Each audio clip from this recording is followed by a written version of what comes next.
Understanding the link between stress and heart disease. We've all heard platitudes such as, "Don't sweat the small stuff or it's not what you eat, but what's eating you," or even, "Come to me all you who are weary and burdened, and I will give you rest." The last quote is from the Bible, and that shows that people were stressed out even during biblical times.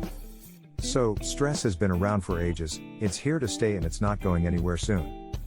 However, these days, despite the advent of technology, stress is higher than it has ever been.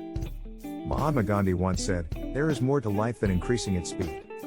Yet, we live in a rat race these days, with instant text messaging, microwaves, Wi-Fi, and so much more. We want instant gratification. But life has a pace of its own. When it doesn't move as fast as we want it to, we get stressed out. In the past, nobody paid stress any heed because they thought it was harmless. However, now we know that it is one of the major factors causing millions of people to become sick. Chronic stress lowers your immune system and makes you vulnerable to many nasty diseases, one of which is heart disease. Pressure may turn coal into diamonds, but it can also turn it to dust. Or in this case, heart disease or heart attacks. Elevates blood pressure and cholesterol level. Stress has been shown to elevate your blood pressure. It also causes the body to create more cholesterol.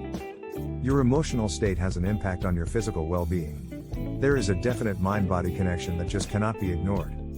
Causes heart attacks. It is a well-known fact that Mondays are the riskiest days for heart attacks. Why is this so? Your emotional state. That's why. Most people work jobs that they hate. The idea of going back to work on a Monday stresses them out and weighs heavily on their mind. This stress causes a physical reaction in the body that manifests itself as a heart attack. This should paint a clear picture as to how detrimental and dangerous stress can be. It's literally a life or death issue here. Anger and depression. These two emotions can cause heart attacks too. Studies have shown that people who are prone to anger are 3 times as likely to get heart attacks. Depression is another emotional state that raises your risk of heart disease, stroke, heart attacks. And of course, it causes people to turn to suicide. It's very important to get professional help if you realize that your anger is spiraling out of control, or your depression is reaching a level where you feel a perpetual sense of hopelessness. Do not try and cope with it on your own. Always seek help. The best way to cope with stress will be to be proactive about it. You should set aside time to get away from the hustle and bustle of daily life. Even 20 minutes of meditation can work wonders. Watching a comedy, engaging in a hobby that takes your mind off your worries, spending a day at the beach soaking in the sun, etc. are all wonderful stress relievers. You need to find what works for you and do that. Do not meditate if it does nothing for you. Find an activity that makes you happy.